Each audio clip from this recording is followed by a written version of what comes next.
The Liberal Democratic Party, led by Prime Minister Takaichi, has succeeded in securing the largest number of seats in Japan's post-war history. In fact, it's the second highest number in all of Japanese history. Prime Minister Takaichi has truly achieved a historic landslide victory. As a result, there is now a possibility of amending the peace constitution. Let's take a closer look at today's quote. Let's check it out right away.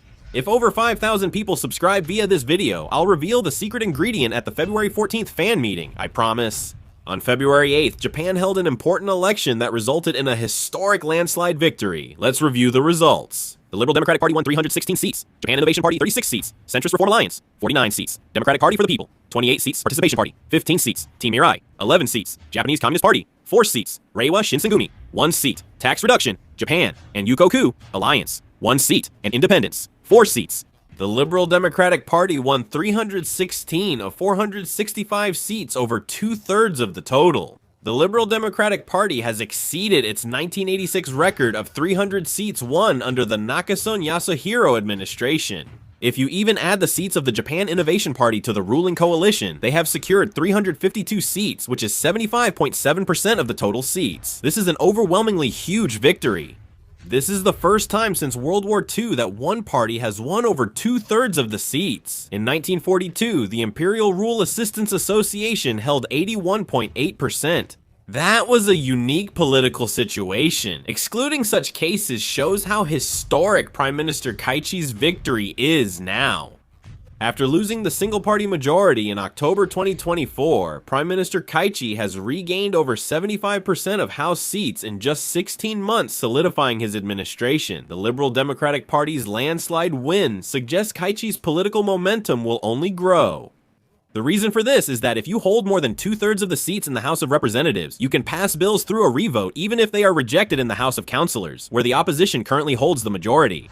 They hold all standing committee chair positions in the House of Representatives, like the Budget Committee, which are key to government operations. The Liberal Democratic Party and Japan Innovation Party also control the committees by having a quorum majority. This lets Prime Minister Takaichi advance his policies unopposed.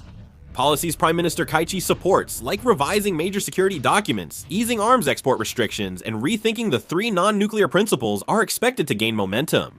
Japan is accelerating plans to set up a national intelligence agency, similar to the CIA. Prime Minister Takaichi made this agency central to his election pledge to boost intelligence gathering. Preparations for this also seem to be going smoothly. According to Kyoto News, as early as December 2025, they have begun considering the creation of a new government position to strengthen intelligence gathering functions, and this has also been reported. The Japanese government is also pursuing an anti-espionage law to stop foreign spying. At that time, the bill did not pass due to public opinion that it infringed on freedom, but since the Liberal Democratic Party achieved a landslide victory this time, there is a possibility that such a bill could pass. They are boosting their military power, especially after their big House of Representatives victory. I hear talk of constitutional revision, and while many in the House of Councilors support it, isn't the opposition still the majority? To propose a constitutional amendment, over 2/3 of both the House of Representatives and the House of Councilors must agree. Since the opposition controls the House of Councilors, amending the Constitution is difficult. Each party has a different stance on constitutional amendment, making it hard to move forward now. However, the push to amend the Constitution may still gain momentum, with many expecting changes similar to those proposed by former Prime Minister Abe. Former Prime Minister Abe sought to amend Article 9, the Peace Clause of Japan's Constitution, enacted in 1946 after World War II, but was halted. This clause says Japan renounces war and force, but amending the Constitution to include the self-defense forces could let Japan become a military power. They can now act independently without opposition checks, except on the Constitution. Notably, President Trump backed Prime Minister Katsu before vote counting began. After the Liberal Democratic Party's win was confirmed, President Trump praised it as historic. President Trump praised Prime Minister Katsu on Truth Social, calling him a highly respected and popular leader in Japan. He said the bold, wise choice to call an early general election produced great results. President Trump also stated that Prime Minister Katsu's party now controls the parliament and, for the first time since World War II, has secured a historic 2/3 supermajority. He said it was his honor to officially declare his support for Prime Minister Katsu and his ruling party. President Trump's public backing of Prime Minister Katsu during the election and his calling the results a historic victory can't be dismissed as just diplomatic talk. President Trump often says, peace through strength. While it sounds impressive, it actually means building military power to pressure opponents into submission before war starts. In Trump's worldview, international order is not maintained by rules or diplomacy, but by imposing military and economic power. President Trump praising Japan suggests the United States views Japan's move to strengthen its military positively.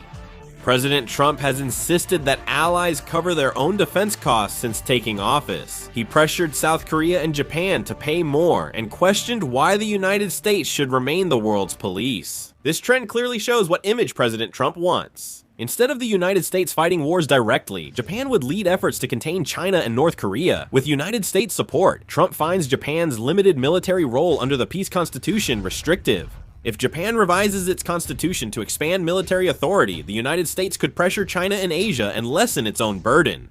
Now that you mention it, President Trump has also emphasized peace through strength, and this statement becomes a strong justification for those pushing for constitutional revision in Japan. Has the Japanese conservative camp always acted whenever the international situation changed? They've argued China and North Korea are threats, but now the United States president's praise for Japan has strengthened their case. Especially for the Japanese people, the very fact that the United States president supports it has a strong persuasive effect because it can create an atmosphere where they feel there's no choice since it's what the United States wants.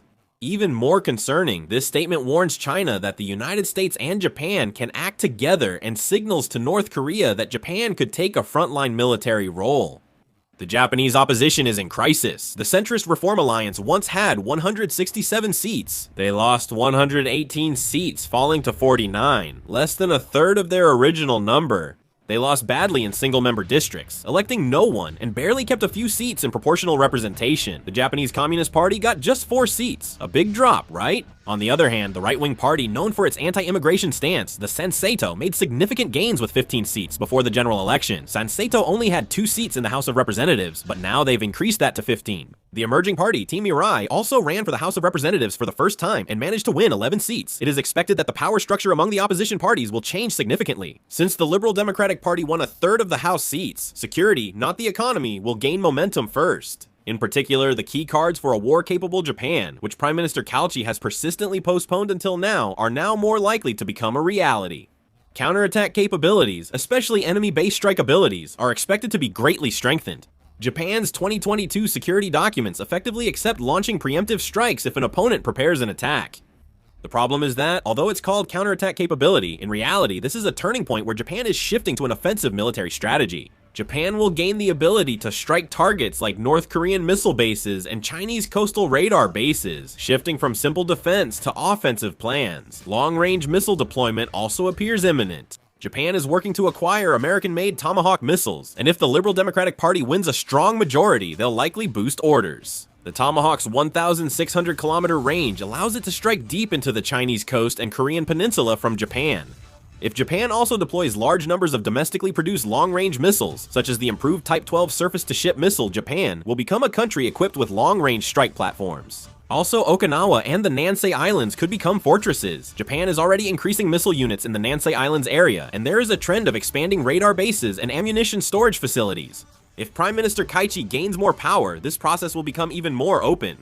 If war breaks out over Taiwan, Japan and the United States will restrain the Chinese Navy on the front lines, using the Nansei Islands as an outpost. Above all, Japan has already created and is operating an organization called the Amphibious Rapid Deployment Brigade. Structurally, this unit specializes in amphibious operations, island recapture, and surprise occupation. If you combine this with equipment like landing ships, transport aircraft, and ospreys, Japan will have the capability to wage wars to seize and reclaim islands. Now, the self-defense forces can create offensive tactics, not just defend themselves. Japan previously claimed its constitution prevented certain actions, but it's now achieving them through legal interpretation, budgets, and equipment. So, immediate constitutional revision isn't the main issue, is it? Japan is already becoming a military state without constitutional revision, and Prime Minister Takaichi now has the power from this election to speed up the process. Many interesting changes are expected in Northeast Asia. What are your thoughts on Prime Minister Takaichi's landslide win? Share in the comments. Thanks for watching.